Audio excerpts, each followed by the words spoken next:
Okay, so welcome everyone to the first batch of the 2022 CAP Medal Talks.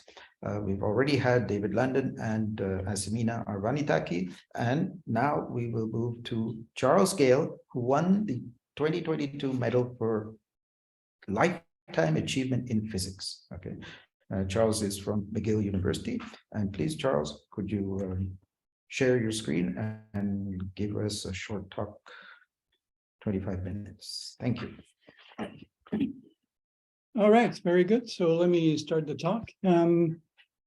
So this talk will be about one part of the standard model you've heard about already, but not the specific one. So the standard model contains many pieces. One of them is QCD, the strong interaction. So we're trying to understand the strong interaction, QCD, and then this part of the talk will be about characterizing what we call the quark-gluon plasma. How do we do this? Well, there's experimentally, we collide nuclei, large quantities of strongly interacting particles at high energies. We study the dynamics that ensue, so collective dynamics, and we look at tomographic probes, if we can find them. So this is done experimentally at RIC and at the LHC. They're a large program, and I'll describe these findings as being able to characterize as viscometers and thermometers, these collisions. Let me after conclude. So I said understanding QCD. Don't we know about QCD? There are a lot of things we know very well about QCD. We know it's a gauge theory. We know it contains fermions and contains bosons, the carriers of the strong interaction, which are not photons here, but gluons. And the major difference between QED and QCD is that the carriers of the strong interaction can couple to themselves. Gluon carry the charges that characterize QCD. And this is a major difference. This dynamically creates a completely different world in the sense that I'm showing you here. The strong coupling, the strong alpha S runs. So it's, depending on the scale at which you probe the interaction, it changes its strength and it goes down as the strength increases. So if you probe a strongly interacting system at large energies, the coupling will be small, then you'll be able to do perturbative calculations.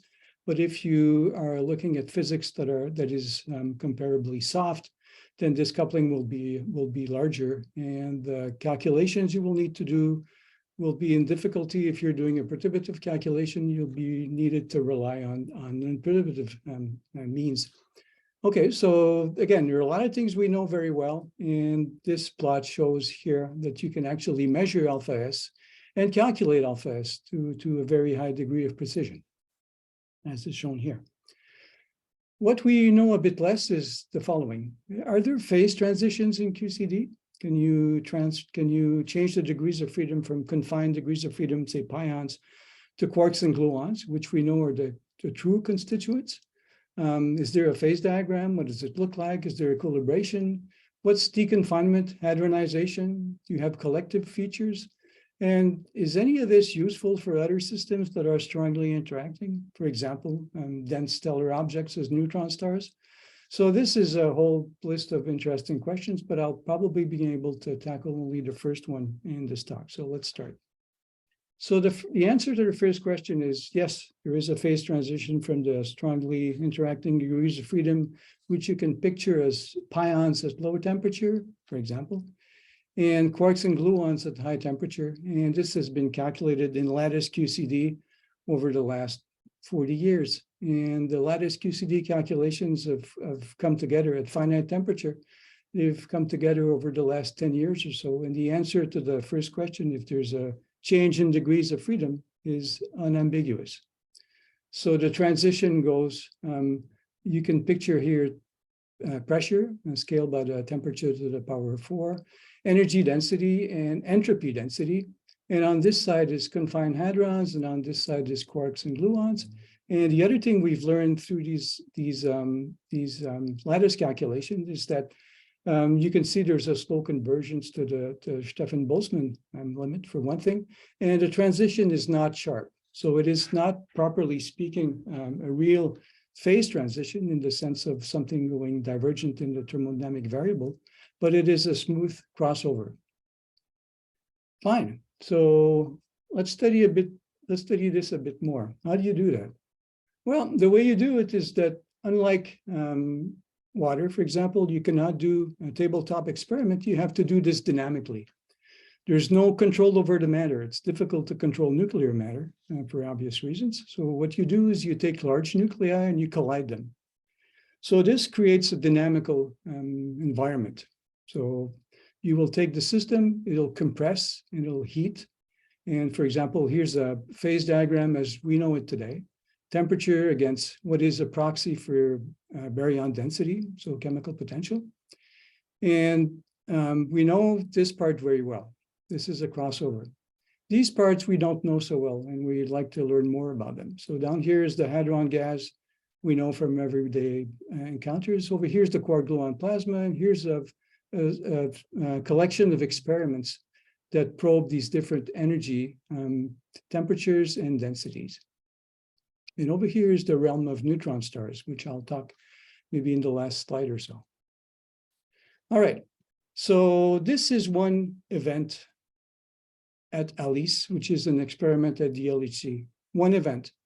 So the multiplicities we're talking about here is thousands of particles. So as the energy experimentalists look at this slide and feel a little faint, it's remarkable that we can actually identify all these tracks, measure their charge and momentum. So it's actually remarkable. So one single collision will produce hard QCD jets. It'll produce a lot of soft hadrons. It'll produce photons, real and virtual. So there's a lot of information we can gain through this. How do we understand this theoretically? Well, over the last year, a standard picture has emerged. What do I mean by this? Well, I mean the following. We understand the initial state as being Lorentz contracted. There's a pre-equilibrium stage, which is we're finding more and more about. There's a quark-gluon plasma phase followed by hadronization, and the particles after hadronization will go through what we call a thermal freeze-out. So the mean free path becomes bigger than the system size, and the particles will fly to the detectors.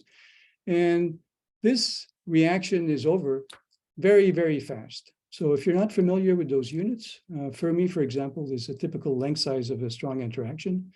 It's 10 to the minus 15 meters. So a Fermi over C is 1/3 10 to the minus 23 seconds. So it's blindingly fast. So this is over in a few Fermi over C. And the other thing we've learned is that these states here, these phases, are remarkably well modeled or understood by relativistic hydrodynamics. Okay, so where are these collisions performed? They're done at RIC, at Brookhaven National Lab, and they're done at the LHC. And this is a diagram that shows the LHC under Geneva and part of France. And all the detectors at the LHC have a heavy ion program, heavy nucleus program. All right, so let's talk about these different phases of this hybrid construction I've shown you in a little bit more detail. So the energy density in the very initial state is reasonably well understood. And let me quantify what I mean by that. If you collide the two nuclei together, you can imagine these two nuclei as being a collection of nucleons, and these nucleons will fluctuate in their position and momentum. And this, of course, is known. And it is modeled by what we call the Monte Carlo Glauber model. But we can go a little deeper. We know that inside these nucleons is a color field, which can also fluctuate. And here's the energy density of these color fields in the model, which we're going to call IP Glasma. You've seen Glasma, that name, in the previous slide. So let's keep that for the moment. So it is a model of the very, very initial stages. What happens after that? Well, these initial stages go into a hydro phase I told you about. So what the hydro does is that propagates the energy momentum tensor. And here's the energy momentum tensor, an ideal energy momentum, energy density, and pressure. And pressure here I've put in red because this is where the connection is with the QCD calculation you've seen in the second slide or so. And there's a correction to this. We now know that the energy momentum tensor is not ideal. There's a correction because dissipation sets in. And these dissipation effects are quantified by two transport coefficients. So the shear viscosity and the bulk viscosity, not shown on this slide. So the shear viscosity measures the resistance to deformation, and the bulk viscosity measures the resistance to volume expansion. So think about the bulk viscosity effects as a negative pressure. And those are fundamental properties of QCD. You can imagine if in your mind's eye a torus of QCD, you perturb it, how fast does it return to equilibrium? This is dictated by those transport coefficients. Fine. If we're looking to find those transport coefficients by these collisions I told you about, can't we just calculate them? And the answer is, in principle, we can, but with difficulty. And the reason for that is that this happens in a region where the non-perturbative effect I told you about is not small. So, for example, in using a technique, we can actually form a cubo relationship, between these transport coefficients and the energy momentum component. So doing linear response, you can actually form a cubo relationship, and from what is measured here, you can try and infer what is calculated here. So you can do this perturbatively, you can do this on the lattice, you can do this analytically with some techniques that are non-perturbative, but still analytical.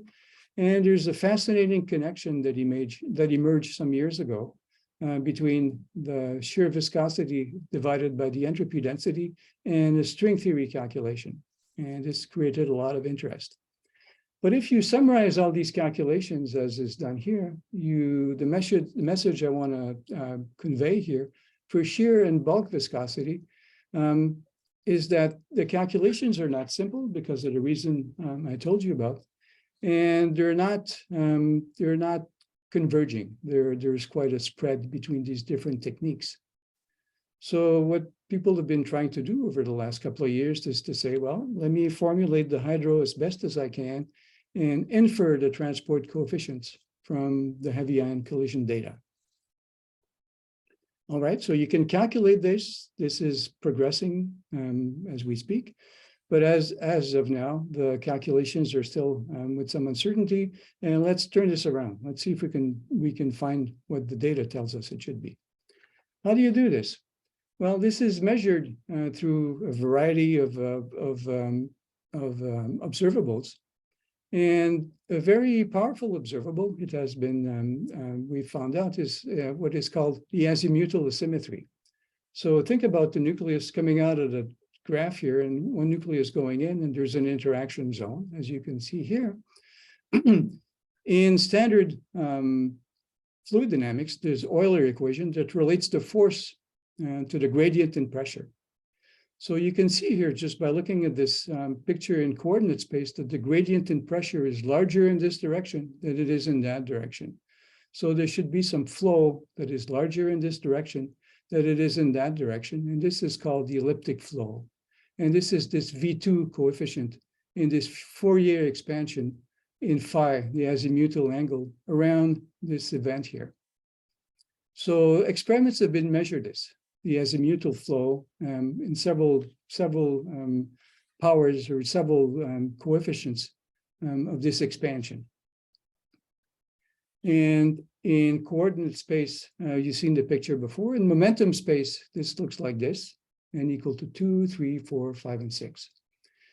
And the current state-of-the-art in fluid dynamical modeling will allow deviations from thermal equilibrium. It'll allow these transport coefficients to be not zero. And the initial states will be varying event by event. And there's a nice connection with the slide you've seen maybe just a few seconds ago. And if you look at the temperature fluctuations as measured by the Planck satellite, you can actually characterize these fluctuations by doing a multipole expansion. And there's a very impressive multipole expansion up to a multipole coefficient of 2,500. There's the analogy, which is a little superficial, but analogy nevertheless. You consider the energy density fluctuations. You feed this into hydroevolution, and then you characterize these moments by these V2, V3, V4, V5, and V6 coefficients I told you about. And this is a collection of these coefficients up to a slightly more modest 7 in different centralities as measured by the CMS collaboration at the LHC. And what's centrality? Centrality, if you're not familiar with the term, is the degree of head-onness of these collisions. So 0 centrality is a perfectly head-on collision, and close to 100% is a perfectly peripheral collision. All right, so fine. So what do we do with this? Well, the measurements I've shown you in these 3 slides are measurements of multiplicity distribution as a function of centrality, I just explained. PT, average transverse momentum, is a function of the centrality. And these V coefficients, V2, V3, and V4. And it turns out that the shear viscosity will affect these coefficients strongly. And the bulk viscosity will affect this quite strongly, because remember, the bulk viscosity is a measure of the resistance to expansion. So it affects the transverse momentum in a very, very remarkable way. Incidentally, should you want to do these calculations on your own, you could download what is the state-of-the-art of hydrodynamic codes developed here at McGill. It is a 3+1 hydro code incorporating these transport coefficients you can download here.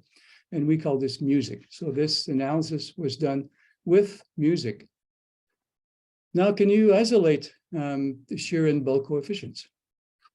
Well, let me just show you a picture of hydro at work with a smooth initial state. So this is not a cartoon, it's an actual calculation.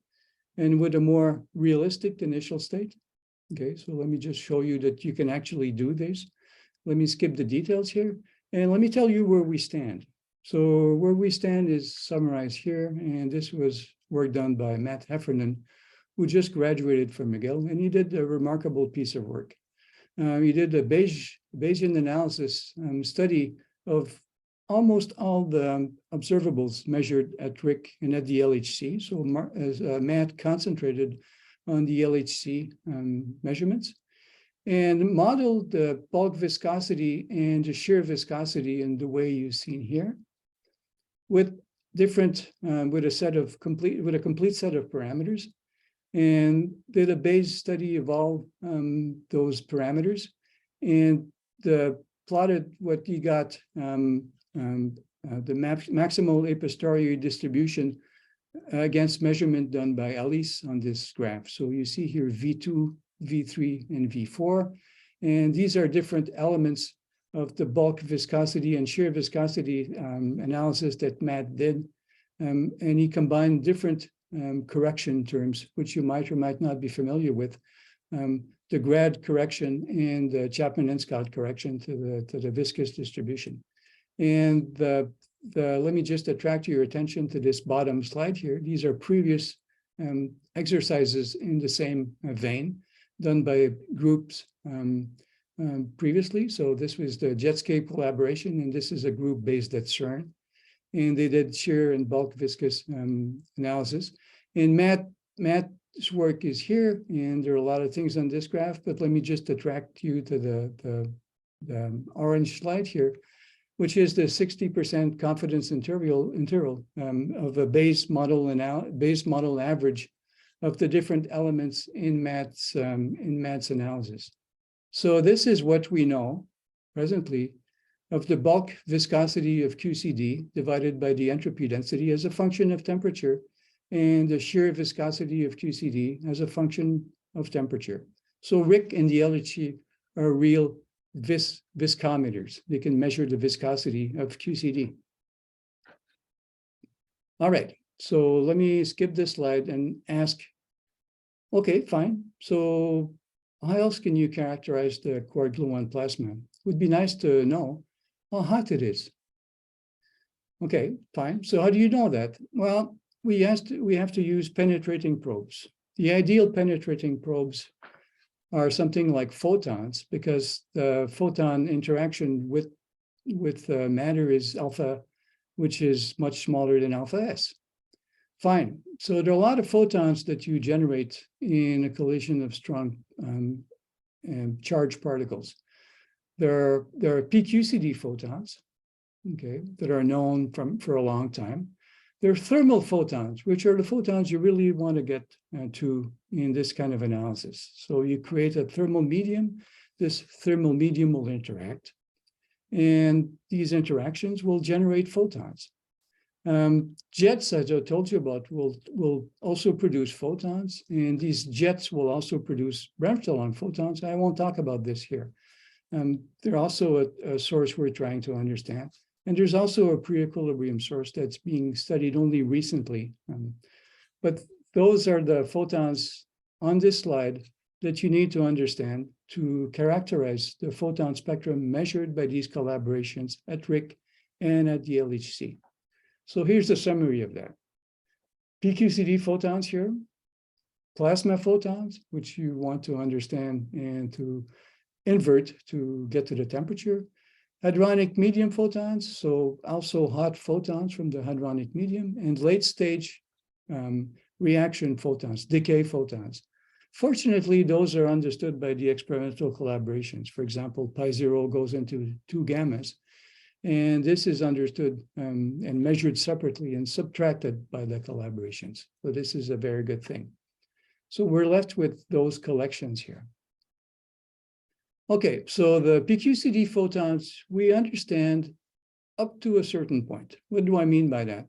Well, I mean, here's a collection of measurements at different energies over the years, tabulated in this paper, and a calculation done at next to linear order in alpha S, comparing calculations to data.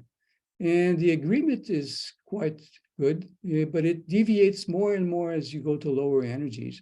And this is summarized here in a measurement and calculations done for measurements done by the Phoenix collaboration at RIC, 200 GeV per nucleon energy. And the uncertainty largely stems from a theoretical uncertainty. So it is a systematic uncertainty in the theory. When you do this calculation, there are scales you have to specify. So there's a fragmentation scale, there's a renormalization scale, and there's a scale that has to do with the separation between hard and soft degrees of freedom. And theory offers little guidance to what these scales should be. So this is the uncertainty generated by varying these scales. Okay, so you see the direct contribution here. So the Compton and quark annihilation contribution and the jet fragmentation contribution in here. And the fragmentation contribution, when you looked at soft photons, as we'll do in just a second, is actually not small. It is shown in this insert here. So it is, for the moment, some uncertainty we have to live with. It is a systematic uncertainty in the theory. Let's talk about thermal radiation. What do the thermal radiation tell you about? Well, it tells you about the current correlator from a theory point of view, which you can relate to the self-energy of the photon in the medium. And we've shown some years ago that this connection between the photon self-energy at finite temperature and the photon spectrum or the dilepton spectrum, this connection is exact in the strong interaction. So it is an exact relationship between, so it is exact at all orders in the strong interaction. So it is quite powerful. All right, let's put all of this together and let's see if we can understand data. So this is what is measured by the Phoenix collaboration at RIC. Okay, so photon spectrum is a function of photon transverse momentum. And you see that if we put all of this together, thermal contribution and the prompt contribution, we get this curve here in green. And we get the similar curve for the ALICE measurements done some years ago at the LHC, lead on lead at 2.7 TeV. This is the V2 of the photons, and this is the net V2 in green of the photons at RIC. So there's some tension here, but at the LHC, this tension is far less. And there's some brand new data that's been shown just a couple of months ago. And a lot of curves on this graph, but let's just concentrate on this model here, the one shown in dotted and in dashed red lines, so you can see it here. That's one centrality, so these are other centralities, so let's concentrate on the dashed red line here. And all of this is actually summarized here by the experimental collaboration.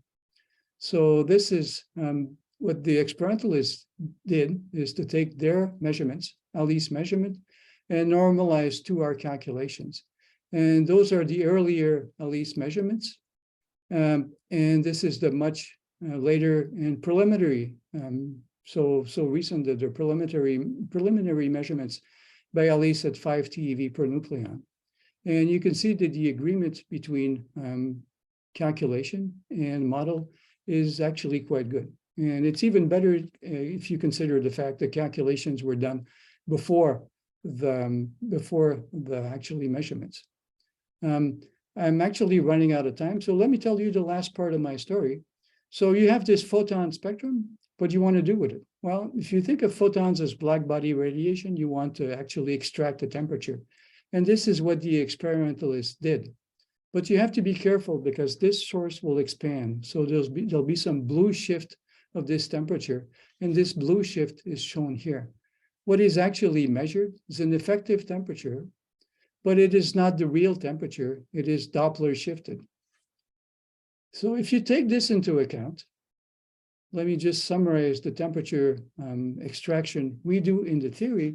And the temperature extraction we do in the theory at RIC is that more than 80% of the photons come from a region that's above the phase transition.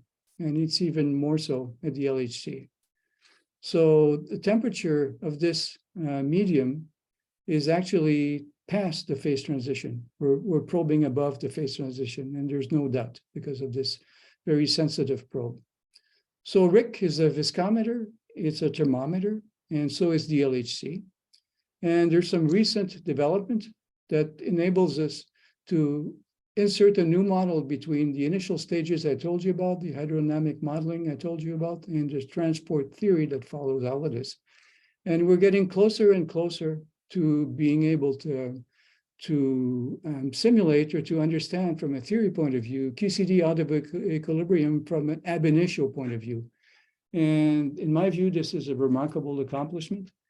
And this understanding of the initial state will feed right in the EIC, who will start taking data in about 10 years from now. There's a nice story we can tell about the QCD part of the phase transition and neutron star cooling and neutron star mergers. I can tell you about that if you're interested.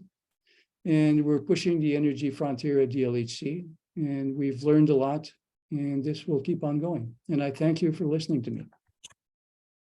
Okay, thank you very much. Excellent talk. And we are now open for questions. So you've gone a little over, Charles. So we're going to have to be quick with questions. Sriram, you put a question in the chat? Yes. One of the slides you showed, were you doing an expansion in terms of the Legendre polynomials, and what will be the maximum L values? What the question is. This one here. Take over. Yeah, so this expansion is not limited by theory. This expansion can go on and on from the theory point of view. It is basically limited by experiment. So what these experimentalists do to measure these VN coefficients is 2-particle correlation for V2, 3-particle correlations, and so on.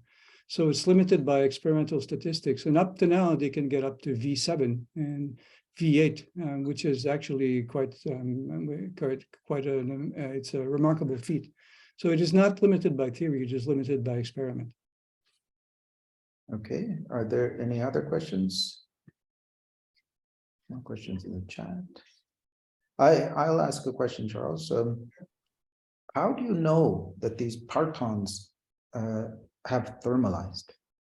How do you know there's enough time? Do you have a test for that? Well, the real test is again a theory test. So the way the hydro is formulated is you can look to see if the energy momentum tensor is diagonal, right? So that's the real test. And the way that's one of the surprises, which is less and less of a surprise, is that how remarkable the hydro model actually works, and that the dissipation corrections are actually not that big. So that's how you know the efficiency and the effectiveness of the theory and description of what is measured. Okay. If there are no further questions, let us thank Charles by showing your reaction in the windows. So thank you very much, Charles. And so now I will read the citation. So Charles, it is my pleasure to announce that you are the 2022 medal winner for the CAP Medal for Lifetime Achievement in Physics. And the citation reads, it's to Professor Charles Gale, McGill University, in recognition of his profound contributions as a world leader in the high-energy nuclear science and in the physics of strongly interacting matter under extreme conditions of temperature and density. So congratulations, Charles. Please, can you give a short acceptance speech? Thank you, Manu. J'aimerais remercier tout d'abord l'Association canadienne des physiciens et physiciennes qui m'offre ce prix que je reçois avec humilité et reconnaissance. Je veux dédier ce prix à ma famille qui m'offre depuis toujours un soutien indéfectible, ma conjointe Muguette, que je remercie spécialement pour sa patience. J'ai eu d'excellents professeurs, des enseignants et enseignantes durant mon parcours scolaire, entièrement à l'école publique au nord du Québec. Je leur dois beaucoup. I was fortunate enough in my early career to get to work with Shubal Dasgupta at McGill, George Birch, then at Michigan State, Joe Capusta at University of Minnesota, and Jerry Brown at Stony Brook University. I can't claim to remember everything we talked about, but I do remember the attitude, and I think that's the hallmark of a great teacher. The attitude I remember is that physics can be fun, and this is what I remember. So physics is fun. For that, I really thank them. I'm grateful to my collaborators. I like to work with people. I'm grateful to students and postdocs, past and present. I've learned a lot from all of them, and I continue to do so. I thank my colleagues for nurturing a community. I thank McGill University for encouraging a culture of excellence. Merci encore une fois, and thank you very much. Okay. Congratulations, Charles. And I think we're done for today. I would like to announce that while the second set of lectures, there will be 4 lectures on Monday, starting at 11 o'clock, January 30th. Okay, and the Zoom links should have been sent, but it's probably exactly the same link. So, and Charles, please, you are absolutely invited to come to the Congress, and we will give you your medal at the banquet. And, we would like to see you there. Okay, and that's in New Brunswick. We can drive there.